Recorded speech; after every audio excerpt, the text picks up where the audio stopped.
மக்களே சேஃபாக ட்ரைவ் பண்ணுங்க. தூக்கம் வந்தால் ஓரமாக நிறுத்திட்டு தூங்கிட்டாச்சும் வண்டி எடுங்க, தப்பே இல்லை.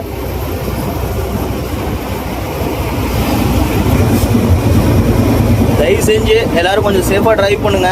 அதே மாதிரி வந்து மெயினாக அந்த புதுசாக கற்றுக்கிட்டு உங்களுக்கு சொல்கிறேன், வண்டி ஓட்டு புதுசாக கற்றுக்கிறவங்களாம் வந்து பார்த்தீங்கன்னா தனக்கு தான் எல்லாமே தெரியும், தன்னால் தான் எல்லாமே முடியும் அப்படிங்கிற மாதிரி வந்து ஒரு ஆர்வ கோளாறில் பண்ணிகிட்டு இருப்பீங்க.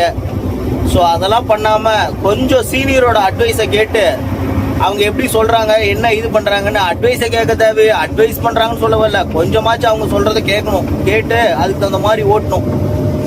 தூக்கம் வந்தாலும் ஓரம் போட்டு தூங்கிடுங்க.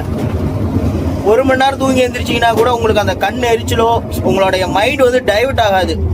இல்லாட்டி கண்ணு தானாக உங்களை ஆட்டோமேட்டிக்காக தூக்கத்தை கொண்டு போயிடும். ஸோ அந்த மாதிரி நிலைமை ஏற்பட்டுரும். இது பாருங்க, விடியகாலம் 3:30 மணிக்கு இந்த ஆக்சிடென்ட் நடந்துருக்குது, நடந்துக்கிட்டு தான் இருக்குது, எல்லா இடத்துலையும் நடந்துக்கிட்டு தான் இருக்குது.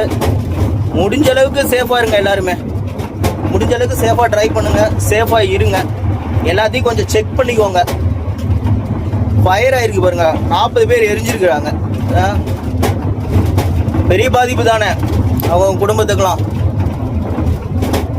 ஸோ எல்லாரும் சேஃபாக இருங்க. பாய்.